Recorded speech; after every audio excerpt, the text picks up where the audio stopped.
تو وہ پھر میں نے جنوری 2015 میں سٹارٹ کیے ڈریم شیئر کرنا. تو وہ اتنے کمنٹس بیچ میں نیچے اتنے برے کمنٹس آئے, تو میں نے کہا میں نے اس کام کے لیے تو نہیں یہ ڈریم شیئر کرنا شروع کیے تھے کہ لوگ مجھے برا بلا کے ہیں. تو وہ پھر میں نے جنوری کے اینڈ تک نا پکا فیصلہ کر لیا کہ میں ان ہبوں کو نا شیئر کرنا بند کر دوں گا. تو پھر 8 فروری 2015 اس میں ڈریم میں خاتم النبیین محمد صلی اللہ علیہ وسلم آئے, اور ان کی آواز جو تھی نا وہ بہت ہی افسردہ تھی کہ ایسے جیسے اگر میں نے یہ کام چھوڑ دیا تو وہ ان کے لیے یعنی بہت بڑا مسئلہ ہو جائے گا.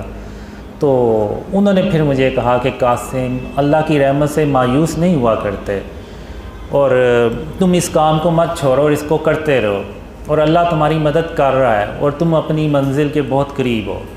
تو میں جب صبح اٹھا تو میں نے کہا کہ رسول اللہ صلی اللہ علیہ وسلم کے لیے جان بھی حاضر ہے, تو یہ تو صرف برے کمنٹس ہیں.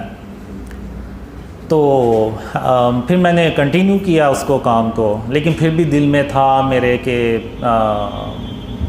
لوگ کیا کہیں گے, یعنی اس طرح سے, کیونکہ وہ کمنٹس بہت ہی برے ہوتے تھے, یعنی ابھی بھی برے ہی کرتے ہیں کمنٹس. تو پھر مارچ 2015 میں اللہ نے ایک خام میں کہا, یعنی اس میں ایک اللہ مجھے کہتے کہ قاسم ان اندھیروں میں کب تک پڑے رہو گے, باہر نکلو اور اس جگہ کو تلاش کرو جو میری رحمتوں اور برکتوں سے بھری پڑی ہے. تو میں بڑا خوش ہوتا ہوں کہ اللہ مجھے ان اندھیروں سے باہر نکالنے آیا ہے. تو جب میں باہر جاتا ہوں اپنے گھر سے, تو وہاں پہ میں دیکھتا ہوں 8-10 کوئی بھوکے شیر بھرے سائز کے وہ گھوم رہے ہوتے ہیں.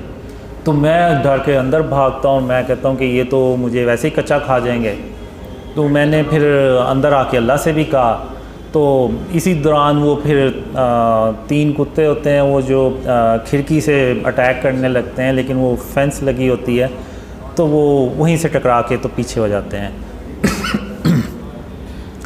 تو پھر میں کہتا ہوں اللہ سے کہ یا اللہ تیرے سامنے انہوں نے میرے اوپر حملہ کیا اور تو مجھے یہ کہہ رہا ہے کہ وہ شیر مجھے کچھ نہیں کہیں گے. تو پھر اللہ خیر ان کو مار دیتا ہے, اور پھر اللہ مجھے کہتا ہے کہ قاسم یا تو وہ کام کرو جس کا میں نے تمہیں حکم دیا ہے, یا پھر ان اندھیروں میں ہمیشہ ہمیشہ کے لیے پڑے رہو, اور تم میرا یقین کرو میں تمہاری حفاظت کروں گا اور تمہیں تمہاری منزل تک با حفاظت پہنچاؤں گا.